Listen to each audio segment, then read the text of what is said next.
नमस्कार, news watch India देख रहे हैं आप। मैं हूं आपके साथ सुरभि राजपूत। हाजिर हूं मैं दिन भर की बड़ी खबरें लेके।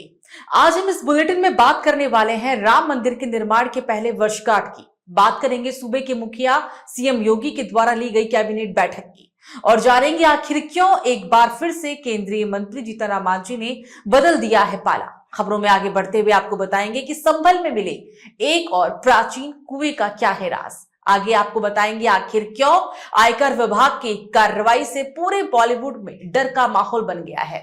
और इसी के साथ यूपी के 2 जिलों में हुई पुलिस के द्वारा की गई बड़ी कार्रवाई की। तो चलिए अब आपको विस्तार से खबरें बताते हैं। राम मंदिर निर्माण की प्राण प्रतिष्ठा को आज 1 साल पूरा हो चुका है, लेकिन मंदिर ट्रस्ट ने हिंदू कैलेंडर के मुताबिक प्राण प्रतिष्ठा की वर्षगांठ 11 जनवरी से 13 जनवरी तक मनाई है। मंदिर ट्रस्ट ने इस बीच केवल रामकथा का आयोजन अंगटीला स्थल पर आयोजित किया, जो 21 जनवरी को समाप्त हो गई थी। और इसके अलावा मंदिर ट्रस्ट का कोई बड़ा कार्यक्रम आयोजित नहीं किया गया है। मंदिर ट्रस्ट इस समय कुंभ से आने वाले लाखों श्रद्धालुओं के सुगम और सुरक्षित दर्शन की व्यवस्था में लगा हुआ है।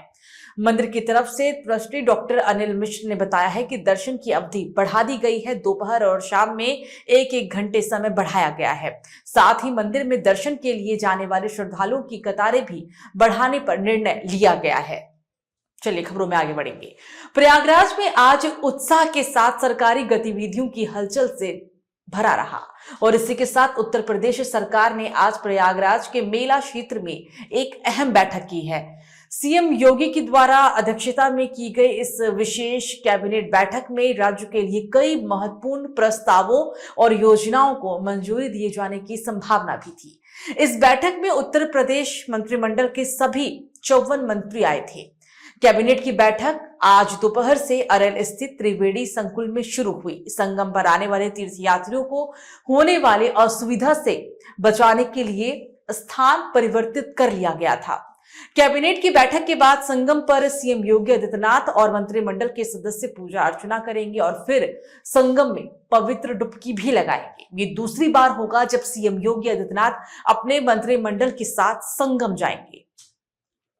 पहले नाराजगी और अब पीएम मोदी के प्रति पूर्ण समर्पण का ऐलान। केंद्रीय मंत्री जीतन राम मांझी ने दिल्ली और झारखंड चुनाव में अपनी पार्टी को सीटें नहीं दिए जाने पर पहले तो नाराजगी जताई और फिर कैबिनेट छोड़ने की बात तक कह डाली। सियासी हंगामा बरपा तो अब जीतन राम मांझी सफाई देते हुए नजर आने लगे। केंद्रीय मंत्री जीतन राम मांझी ने पीएम मोदी के प्रति अब पूर्ण समर्पण का ऐलान कर दिया है। अब सवाल ये उठता है कि ये मांझी की बेबाकी या रणनीति। इस साल के अंत तक बिहार विधानसभा के चुनाव होने वाले हैं। चुनाव साल की शुरुआत ही सियासी गर्माहट से भरी हुई थी।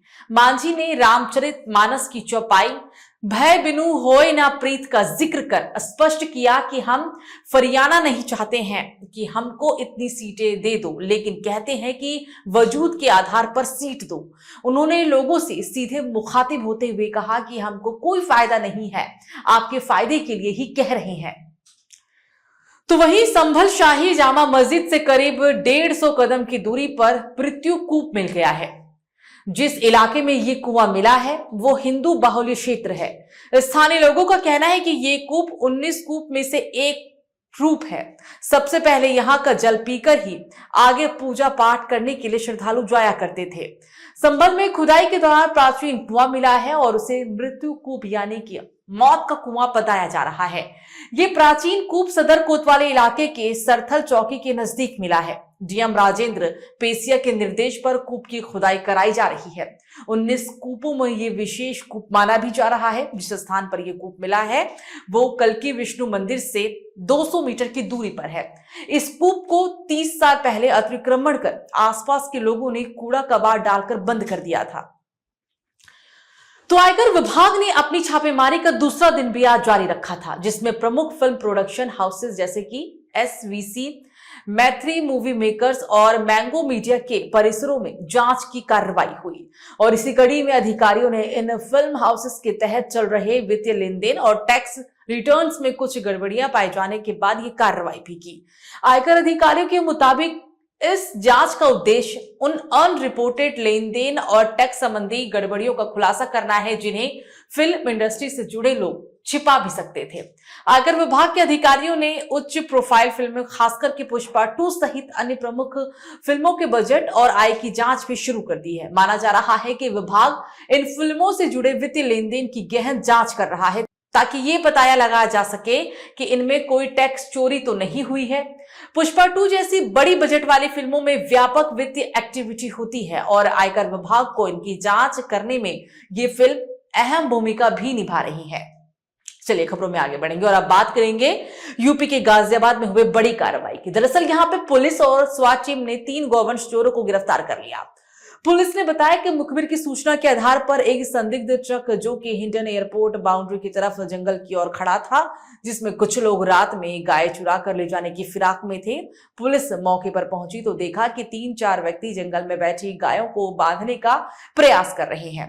पुलिस वालों ने हालांकि चोरों को रोकने की कोशिश भी की, जिसके बाद बदमाशों ने पुलिस पर ही फायरिंग शुरू कर दी और जवाबी कार्रवाई में पुलिस ने उनके ऊपर फायरिंग की, जिससे एक बदमाश घायल भी हो गया।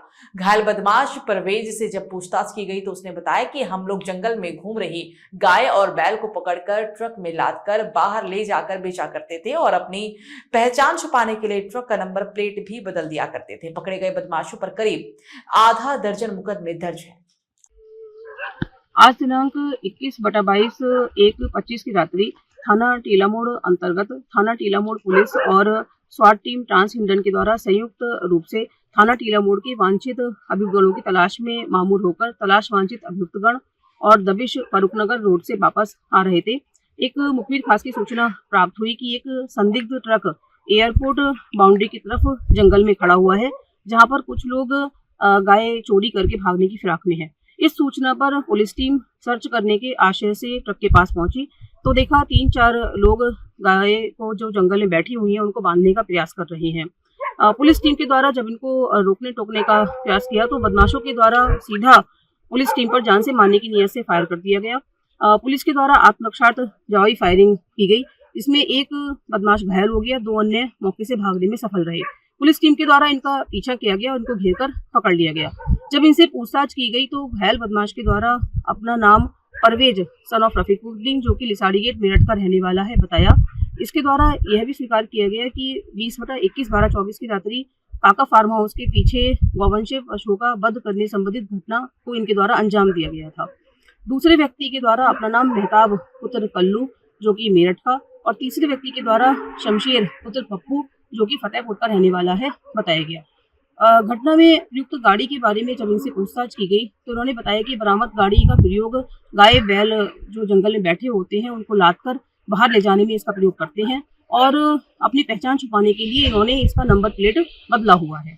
चलिए बात करेंगे यूपी के प्रतापगढ़ की, जहां पर पुलिस और बदमाशों के बीच ये बड़ी कार्रवाई देखने को मिली है। पुलिस बदमाशों के बीच मुठभेड़ हुई है। मुठभेड़ में एक बदमाश के पैर में गोली लग गई तो वहीं दूसरे बदमाश को पुलिस ने गिरफ्तार कर लिया। जेठवाड़ा पुलिस और स्पेशल टीम ने संयुक्त कार्रवाई की है।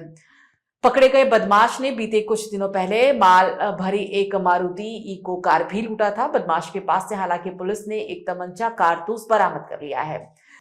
2025 को पीएस जेठवाड़ा पर मोहनलाल केसरवानी पीएस कोतवाली नगर प्रतापगढ़ ने आकर यह सूचना दी कि वह जेठवाड़ा पर रात्रि में चाय पी रहे थे और उनकी गाड़ी जिसमें स्टेशनरी और स्पोर्ट्स का सामान था वह चोरी हो गई है।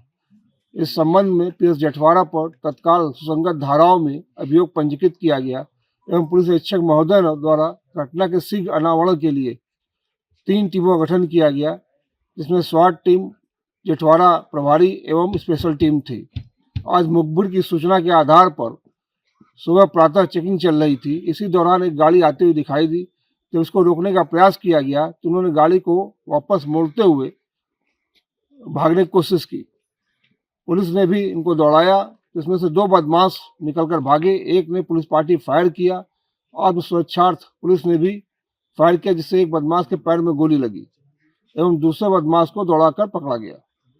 जब इस बदमाश से गहराई से पूछताछ की गई तो उन्होंने अपना नाम तनुज वर्मा एवं विशाल वर्मा पीएस लालगंज बताया। गाड़ी को चेक करने पर इन्होंने उस घटना को स्वीकार किया और इस तरह गाड़ी और पूरा सामान जो कि चोरी गया था बरामद किया गया है। शीघ्र ही साथ संकलित करते हुए विधिक कार्रवाई की जाएगी। इस खास पेशकश में फिलहाल मेरे साथ इतना ही है।